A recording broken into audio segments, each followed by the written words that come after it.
Everyone, welcome to commerce lectures. I am Neha. आज करेंगे हम क्लास 12 मैक्रो इकोनॉमिक्स एंड आज का हमारा टॉपिक है estimation of balance related to current account.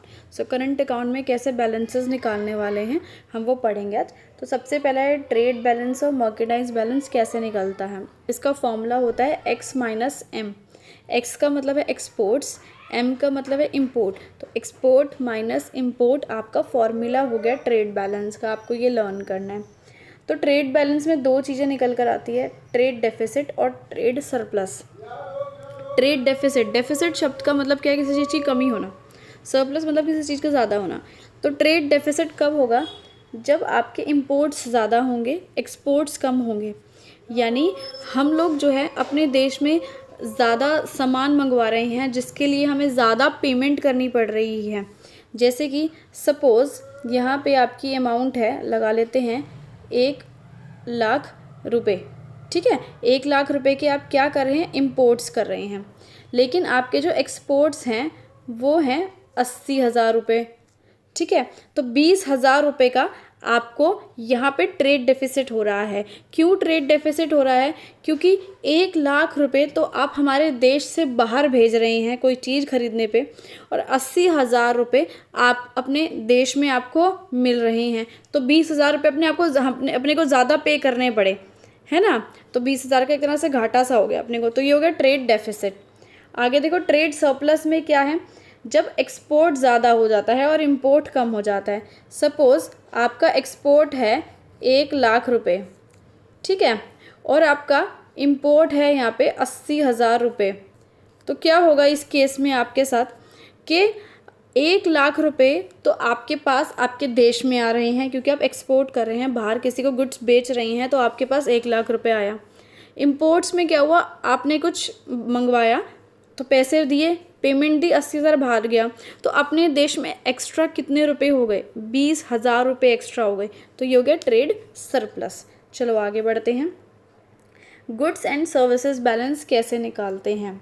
सो इसमें क्या होगा, एक्सपोर्ट ऑफ गुड्स और export of non factor services को दोनों को ऐड करेंगे, इसमें से माइनस करेंगे इंपोर्ट ऑफ गुड्स और import of non factor services. बिल्कुल सेम फॉर्मूला है। एक्सपोर्ट का मतलब है आपका यहाँ पे एक्स और इंपोर्ट का मतलब है आपका एम। ठीक है, लेकिन इसमें हम गुड्स एंड सर्विसेज बैलेंस में क्या ले रहे हैं, सिर्फ नॉन फैक्टर सर्विसेज को ले रहे हैं, ये ध्यान में रखना। ठीक है, चलो आगे बढ़ते हैं।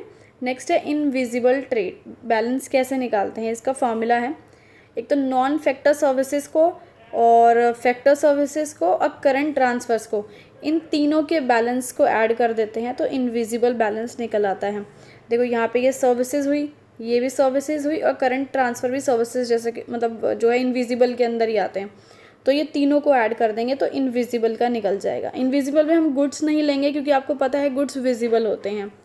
नेक्स्ट है करंट अकाउंट बैलेंस कैसे निकालते हैं।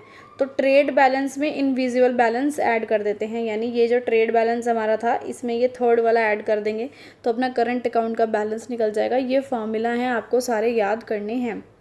यहाँ पे देखते हैं कि एग्जांपल दे रखा है, एक्सपोर्ट्स आपको दे रखे हैं, ये आपको इंपोर्ट्स दे रखे हैं, आपका इनविजिबल है, नॉन फैक्टर सर्विसेज, इनकम और ट्रांसफ़र, ये सारी चीज़ें आपको इधर मेंशन कर रखी है, इतने रुपए दे रखे हैं। आगे बढ़ते हैं, इनसे क्या क्या निकालना है। देखो हमें सबसे पहले निकाल रहे हैं हम ट्रेड बैलेंस। ट्रेड बैलेंस का अपना फॉर्मूला क्या था, एक्सपोर्ट माइनस इम्पोर्ट, यही फॉर्मूला था।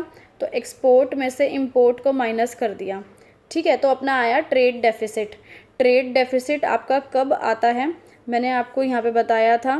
ट्रेड डेफिसिट आता है जब, ये देखो यहाँ पे लिखा हुआ है ना, जब आपके इंपोर्ट्स ज़्यादा होते हैं, ये रहा, तब आता है ट्रेड डेफिसिट। तो आपके केस में क्या आया है, आपको ट्रेड डेफिसिट आया है। ट्रेड डेफिसिट माइनस में होता है क्योंकि किसी चीज़ की कमी है। क्यों, क्योंकि हम बाहर ज़्यादा पेमेंट कर रहे हैं दूसरे देश को और अपने देश में कम पैसा आ रहा है। नेक्स्ट है गुड एंड सर्विसेज बैलेंस कैसे निकालेंगे। इसका भी फॉर्मूला था, ट्रेड बैलेंस में हम ऐड कर देंगे नॉन फैक्टर सर्विसेज। ठीक है, ट्रेड बैलेंस हमारा था ये वाला और नॉन फैक्टर सर्विसेज है आपका यहाँ पे दे रखा है, ये देखो ये वाला। तो इन दोनों को हम ऐड कर देंगे, आंसर निकल आएगा। नेक्स्ट है इनविजिबल बैलेंस कैसे निकालेंगे। इसका फॉर्मूला क्या था, नॉन फैक्टर सर्विसेज और फैक्टर सर्विसेज और ट्रांसफ़र, इन तीनों चीज़ों को हमें ऐड करना है। तो हमने ये ऐड कर दिया है, ये भी आपका आंसर निकल गया है। करंट अकाउंट बैलेंस कैसे निकलेगा, इसका भी एक फॉर्मूला था। ट्रेड बैलेंस में ऐड करना था इनविजिबल को, ट्रेड वाला था सबसे पहला, इनविजिबल था सबसे थर्ड, इन दोनों को ऐड कर दिया तो ये भी निकल गया। तो इससे वीडियो आपका ख़त्म हो गया है, ठीक है।